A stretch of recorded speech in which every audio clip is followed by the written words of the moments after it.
Welcome to my scientifically informed insider look at mental health topics. If you find this video to be interesting or helpful, please like it and subscribe to my channel. Hello, this is Dr. Grannon. Today's question is, what is neuro-linguistic programming? And I'm also going to combine another question in this video, which is a criticism of the Richard Grannon Spartan Life Coach YouTube channel.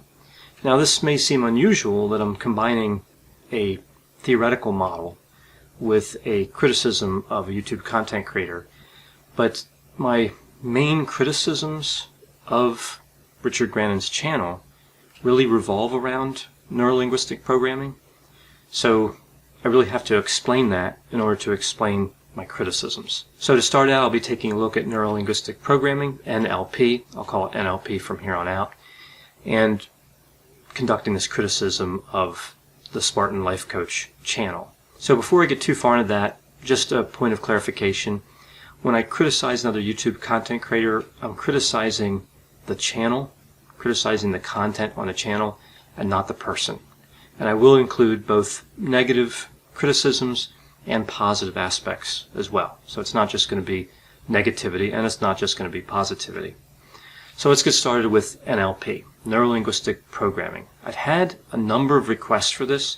I searched the comments the other day on my YouTube channel, and I found, I think it was about 35 requests at one time or another for reviewing NLP, and the requests date back for several months.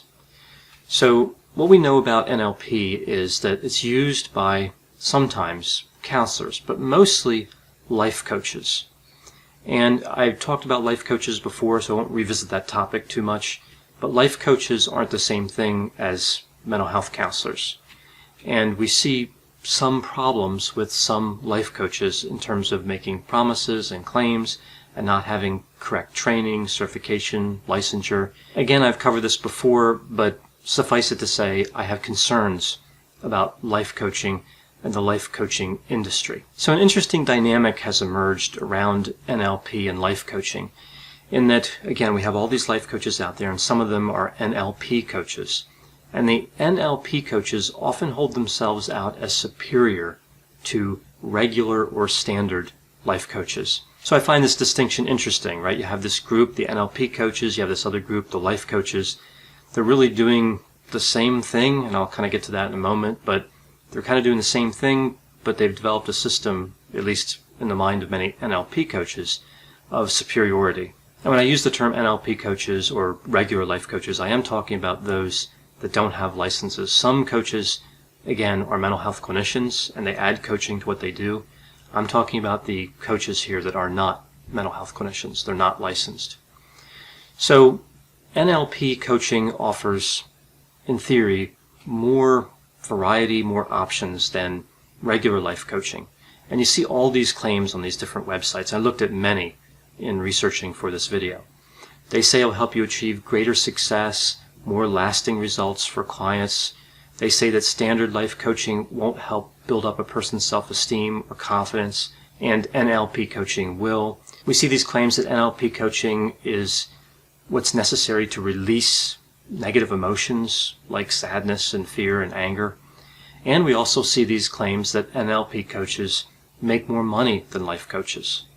So again, there's a few different distinctions that have been drawn, and I imagine that many regular life coaches would not agree with these distinctions, but I don't know that for sure. I didn't really look into that side of the question. Neuro-linguistic programming coaches also go by a variety of names, and I stopped looking at this when I got to around 5 names. You see certified life coach, certified NLP life coach, certified practitioner of NLP, certified master practitioner of NLP, and some refer to themselves as a certified hypnotherapist. So again, there's no real standardization, no regulation of this industry. So what technically is required to call yourself, for example, a certified master practitioner of NLP? The short answer, and really the only answer, is absolutely nothing. It's unregulated. Anybody can do something like read about NLP or do nothing and still call themselves a certified master practitioner of NLP. The term really has no meaning in terms of verifying or certifying a level of competence. That's really not what that means. If somebody has a license, if they're a licensed professional counselor of mental health, for example, or a licensed social worker or a licensed psychologist, that does mean something. You can look up somebody's license, you can confirm that they at least met certain criteria to do the job they're claiming that they know how to do. That's not the case with this whole NLP coaching, and it's not the case with life coaching in general. So before I get into the history of NLP, I want to go over just a couple of the statements I saw on some of these NLP coaching websites. I thought these were interesting. Some of the statements include NLP is a manual on how to use the brain, that counseling deals with emotions as well as the past and the present, but coaching only focuses on the future. NLP coaching can be used for depression, anxiety, substance use, lack of motivation, all these different problems, and overcome what they refer to as psychological issues. And it also can enhance critical thinking. And this is really probably my favorite one that was mentioned, that NLP can enhance critical thinking. And I'll get back to this later, why I found this one kind of particularly interesting. Well, we know that neuro-linguistic programming was created by two individuals, Richard Bandler and John Grinder. Now, I know later on I said I was going to criticize a channel named Richard Grannon Spartan Life Coach, and Richard Grannon seems like a similar name to these two names. Again, Richard and then the GR from Grinder is in there, but they're not related. Bandler and Grinder were the people that created NLP, and Richard Grannon is a life coach on YouTube. So I just wanted to clarify because, again, there's overlap with the names. But Bandler and Grinder really were trying to develop a methodology that would allow them to understand how highly effective people developed their expertise and achieved remarkable results. And they applied this to mental health concerns, but also to areas of business, weight loss, motivation. So they really weren't just focused on a therapeutic area. They were looking at a lot of different applications for their methodology. NLP really, though, isn't defined. If you look at the resources on NLP, you'll find so many definitions that really there's no definition. That's what happens. It's defined in so many ways that it's never really defined. Or you'll see some sort of story that hopes to communicate what somebody believes NLP might be able to do. But concrete definitions are really not available with NLP. And you'll probably find some practitioners out there that believe there is an agreed upon definition, but the research literature is clear here, there is not. So this is one of the criticisms I have of NLP. When we say the term NLP, we don't really know what we're talking about. So this might be a good point to mention that I used several resources for this video. That's where I found a lot of this material, and I'll put the references for those articles in the description for this video. So as I said, there's no single definition for NLP, but there are some different attempts that were made, right? It's based on an individual's subjective experience. It's been called an art and a science of communication, also an art and a science of personal excellence. And it takes techniques and concepts from accepted empirically based treatment modalities, meaning treatment modalities that have been supported by actual scientific evidence, like cognitive behavior therapy and solution-focused therapy and motivational interviewing, psychodynamic therapy, and Gestalt therapy. So NLP was assembled with parts from, again, evidence-based therapies that are fairly popular and are used by a lot of mental health clinicians. So if NLP was assembled from all these different modalities, how do you know somebody's correctly delivering NLP coaching? Like if you go to an NLP coach, how do you know they're using it right? Well, again, the short answer and the only answer is there is no way to know. There's no way to know because there's no single definition and there's components grabbed from everywhere to build this modality. One thing I think that most people could agree on, though, with NLP is that underlying this set of techniques is the idea that people can transform. And that's a word you see associated with NLP much of the time. And it offers an alternative approach to getting an education in counseling or social work or psychology or a related field. And it's often used in, again, business applications and by life coaches. So it's kind of like an alternate way of approaching mental health and wellness and meeting your goals. Now, this, of course, infringes on the mental health therapies, right? The mental health clinicians are being infringed on by NLP coaches. And, of course, this is a problem, but that's what NLP is. NLP is still an alternative approach. Whether mental health clinicians like that or not, it is an approach that's put out there and it's used by many. So as I mentioned, there's no single agreed upon definition for NLP, but I was still really looking for some way to define it. And I found this article that provided 7 philosophical and theoretical assumptions of NLP. Again, any particular NLP coach may not believe that these are concepts associated with the theory. Others may. But I found these to be a fairly good representation of NLP. And I think, too, they demonstrate well how NLP really took components from other therapies. So the first assumption here is that experience has a structure. There are patterns in the way individuals organize their experiences, and if you change the patterns, you can change the experience. So again, we see this in a number of other theories. This isn't really revolutionary, but still, this is the first assumption we have here.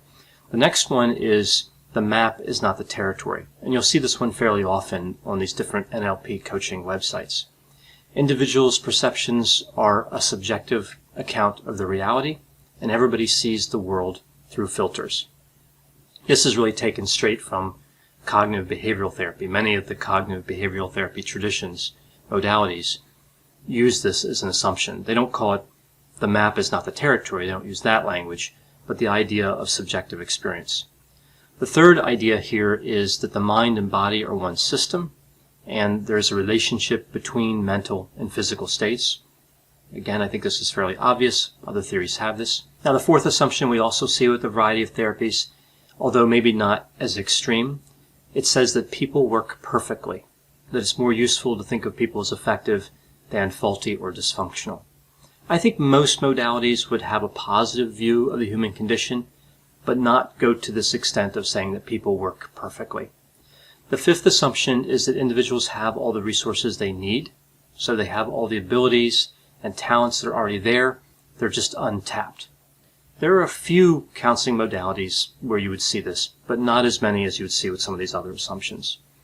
Number 6 is that there is no such thing as failure, only feedback, and failure to achieve a goal is better interpreted as information that can be helpful to solve the problem in the future, rather as evidence that somebody is incompetent or incapable or something like that. So this aligns with a number of modalities, this idea that you can fail and you can learn from it, and that can help you develop. The 7th assumption here, the last assumption, is if you're doing something that's not working, try something else, right? And we see this one with a number of modalities. So again, if you look at these 7 assumptions of NLP, you can see a number of other treatment modalities reflected in these assumptions, and not many of these are really revolutionary or diverging quite a bit from what we see in the mental health research literature. Putting them together in this way might be special, and this is what NLP really is, but you can find these different principles in a lot of different places. It's also interesting that most of these are fairly general. If you look at these different assumptions, they don't really tell you a lot about what to do in a specific situation. But there are certain NLP principles that are more specific, and one of the most popular is the idea that specific eye movement can indicate deception. So what this means is, under NLP theory, that if somebody's looking up and to the right, that they're lying, and if they're looking up and to the left, this is from their perspective, up and to the left, that they're telling the truth. And of course, research literature has established repeatedly that this is simply not true. There's no physiological pattern to deception, and there's no pattern with specifically eye movement. So if one is to be fair and look at NLP, it kind of makes sense that NLP should have been a successful modality. Again, it has components of other theories in there. So what happened? What went wrong with NLP that I'm here today criticizing it? And the research has criticized it fairly well too, and in many different ways. Well, I think what happened, and research supports this, is that Bandler and Grinder missed the step of going through the scientific process and published their ideas as if they were established by a scientific process. And then this NLP industry developed over time, and they became focused on generating income rather than on testing the NLP model with the scientific method. So we see that what came out of this was this anti-science rhetoric. And then, after that, we see multiple misrepresentations about what NLP can and cannot do. And of course, one of the most popular was that eye movement lie detection thing that I mentioned before. So it seems like the wheels just came off. In the beginning, this might have been a good idea, and maybe somebody can go back and salvage it. But without the scientific method being applied to it, and with all these people kind of jumping onto the theory and adding components and making claims, it just fell apart. The wheels fell off, and it's just stopped. And the research literature, as I mentioned, is clear that this modality is problematic in terms of it has no support in the scientific literature. All these NLP coaches and trainers in this industry, over the years of making these misrepresentations, effectively destroyed the Neuro-Linguistic programming brand. And again, without an evidence base, there's really nowhere that NLP can go in terms of being used by mental health clinicians. So it's kind of segmented. It's off in this area with just these NLP coaches and some other different groups. Now, I want to address one specific point I've heard from NLP coaches in the past, that they kind of accept this with the evidence-based component. They say, oh, Dr. Grande, okay, NLP coaching is not a mental health treatment. It doesn't work for that. We concede that point. The literature is clear. But it is effective for coaching. So what they're really saying is, okay, it doesn't work for therapy, but coaching is a different thing, a different way of approaching problems and helping people, and it does work for coaching. Well, what we see in the research literature is that NLP used for therapeutic purposes and NLP used for coaching, both of these have been studied, and there's no evidence to support that this type of modality works in either dimension, in either domain. So it's not effective for therapy, it's not an effective therapy, and it doesn't appear to be effective for coaching either. This is actually fairly well established, and I'll put a reference to an article that specifically has this finding. I'll put that reference in the description for this video. A really good article that actually reviewed many other articles and kind of put all the information together and came to this conclusion that NLP coaching isn't effective really anywhere. An additional argument that I'll add on to all this is, if NLP is really a collection of techniques from a number of evidence-based theories, and again, I think most NLP coaches would agree that this is true, then why are life coaches using it? If all these different ideas came from the mental health treatment community, and they're really supposed to be reserved for licensed and qualified clinicians in terms of the application, then life coaches really should not be wandering into this area. So I think the term NLP life coach itself is problematic because it combines this modality with all of these pieces of evidence-based treatments with the idea of life coaching. Okay, so now with that understanding of NLP covered and my criticisms of that theory kind of explained, I think, fairly well, I'll move on to the channel criticism and really the website criticism as well for Richard Grannon. So Richard Grannon, Spartan Life Coach, is a YouTube channel. In that YouTube channel, he links to his website, which in my way of thinking means that it's fair game for criticism as well. But again, I'll be criticizing the channel and the website and not the person, not Richard Grannon himself. I don't know him. I've never communicated with him. So I'll do the positives first here, and then I'll get to the negatives. If you look at Richard Grannon's videos, a lot of his videos are quite long. I don't have a problem with that. And he gives a lot of examples, some from his personal life, some from other places. And he has a lot of theories. And in general, when you watch his channel, he does seem likable, engaging. I can appreciate why his channel is popular. And he's careful. Like, in my estimation, I would say that if you listen to the way that he words things much of the time, he'll say his opinion on a theory or on narcissism or on psychopathy, but then he'll put kind of a disclaimer after that, or sometimes before it, and say, but something else could be true. So narcissism, seems to be this way, but it could also be that way. So this is something I really like about Richard Grannon's channel. In a sense, you have, again, maybe more flexible thinking and more disclaimers, and not necessarily dogmatically believing in something. We see the dogmatic beliefs a lot of times with the other narcissism channels, and I've covered those before in other videos, so I won't kind of rehash that here. But I think this is a positive for Richard Grannon's YouTube channel. I like this idea that he's somewhat cautious in the way he explains things, and I think is usually fairly clear when he's saying something is his opinion. Now, let's talk about some of the negatives. I do have negatives here as well. Most of my criticisms here are going to revolve around his use of NLP. So some of them go over to his website, and not necessarily a lot of times what we see on his channel. But again, I only watched about maybe 10 of his videos. He has more than 10, substantially more than 10. So we have to be careful here in terms of overgeneralizing. But on his website, on the Richard Grannon website, he says that he'll help you overcome psychological and emotional problems and allow you to develop attributes of self-discipline and strength. So he's a life coach, but he's using the term psychological and emotional problems. So I'm a little worried about that. More worrisome would be his next statement here on his website. Expect to experience immediate relief from stress, anxiety, and other unpleasant emotions. That's a direct quote. Also a direct quote. That's right, in just a short period of time, you will feel energized, motivated, optimistic, and upbeat. So this is a claim. This is a claim that NLP, presumably what he's using would be NLP, because that's mentioned on his website many times. If you use NLP, you'll have really fast results, and there'll be positive results. And again, results surrounding psychological and emotional problems. This is clearly outside the domain of a life coach, at least as it's defined here in the United States of America. Now, of course, I believe Richard Grannon lives in the UK, so maybe the rules are different there. I don't know. I don't profess to know any of the rules in other countries.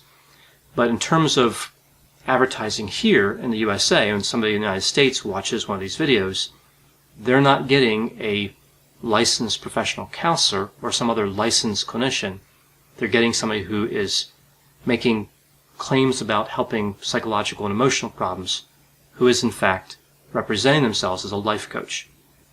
So I think this is particularly worrisome, and this is one of my major criticisms. NLP, there's no evidence base behind it, and then to also be a life coach and to put those two together and claim that you can help people with emotional problems, I don't find this as very satisfying. I have difficulties with this, and I've covered this before again in many videos, so I won't go through all the problems I have here, but just this alone leaves me feeling uncertain about what the channel is claiming or what the website is claiming. It's my belief that mental disorders and mental health symptoms are best addressed by licensed professionals, but again, that's just my belief, and people are going to have different opinions on life coaching and mental health counseling and mental health treatment and all of that. So how about technical accuracy? My second set of criticisms, and really my last set, would be around the technical accuracy in some of his videos. Now, I also received several requests to look at specific videos, including one that was 20 signs of a covert narcissist. So I looked at that video and a few others, and this is where I kind of found these different technical errors that I'll indicate here. And actually, because the way that we see that Richard Grannon is careful in the way he words things and puts those disclaimers in, I didn't find a tremendous number of technical inaccuracies. But of course, I read this literature every day. I've been doing this for a long time, so certainly I'm going to find some mistakes, and I'll point a few of those out here. So in Richard's 20 Signs of Covert Narcissism video, he says if you believe something's going on, then something's going on. So someone else is the cause of your distress. And he says it's more likely here that the other person is at fault in the situation. So again, he's typically careful, and he does say more likely. He doesn't say definitely somebody else is at fault. But this, of course, is one of my criticisms. It's technically inaccurate. If you believe something's going on, then you have to look at evidence. We have to make decisions based on evidence. We just can't assume that someone else is at fault or that we're at fault. An examination of evidence and applying critical thinking is what will help us to figure out what's going on. And this ties back to what I mentioned earlier about NLP saying that it promotes critical thinking. I kind of wonder if that's true. Some other technical inaccuracies. In that same video, he says that psychopath is not a proper term, but antisocial personality disorder is. Of course, we know from the research literature that both are, in fact, proper terms. What I find interesting about this, though, is in another video he had about the dark triad, he says antisocial personality disorder is the same thing as psychopathy. So maybe his opinion changed on that, and that's fine, but there's a discrepancy there. There's an inconsistency from one video to the next. Now, I've made a lot of videos too, and I can empathize with this point. It is difficult because you read new literature and you might make a statement based on something you read in a few articles, and then you see something new and you make another statement. So this is a technical point, and again, I could catch many of these, but it kind of illustrates one of the inconsistency errors that I saw from video to video. Now, the last technical error that I'll cover here was in a video about narcissism and sexuality, and this was, to me, one of the more worrisome claims that I saw. He indicated here that no scientific evidence is available. There's no scientific evidence at all that genetics predispose individuals to have certain personality traits, and that one day scientists may prove him wrong. Well, that day has come, but you'll need a time machine to get to it because it was long in the past, right? We've known for a long time that there is a genetic component to personality. It's really, I think at this point, undisputable. There's so much literature that covers this, large sample sizes, studies with twins. I think this statement is particularly worrisome. The component of this statement that I really didn't like was saying that there's no scientific evidence.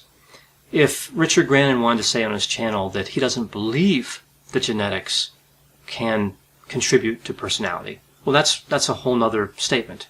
That's something completely different. And that's fine. That's just opinion. You don't think that genetics play a part in personality? That's fine. But to say there's no scientific evidence that shows that genetics have a role in personality is simply not true. There is scientific evidence that shows that. So this is really one of the few moments, actually, I found where he made a statement that was a little more definitive and didn't really back away from it much, and it was completely wrong. So to be fair, as I said before, he makes a number of statements in a number of videos that are correct, or he kind of phrases it so that he's leaving room for it to be incorrect by saying it's his opinion or something else, some other disclaimer. So just in an effort to be fair here, it's noteworthy that the YouTube channel is not the same thing as NLP coaching. So if somebody just watches the YouTube channel, that's different than if they go to his website and pay for coaching. So if I was just to criticize the YouTube channel, I would say it's mostly positive. I mostly think that it aligns with science, and there's pretty good information there about narcissism and psychopathy and other constructs. If you include the NLP piece, the life coaching, that's where I'm really more critical. So it's important to separate that out in an effort to be fair, again, as I said before. So I know whenever I talk about theoretical modalities or other YouTube content creators, there's always going to be a lot of opinions and thoughts. If you agree or disagree with anything I've said here, please put those thoughts and opinions in the comments section. As always, I hope you found this video on NLP and the Richard Grannon YouTube channel to be interesting. Thanks for watching.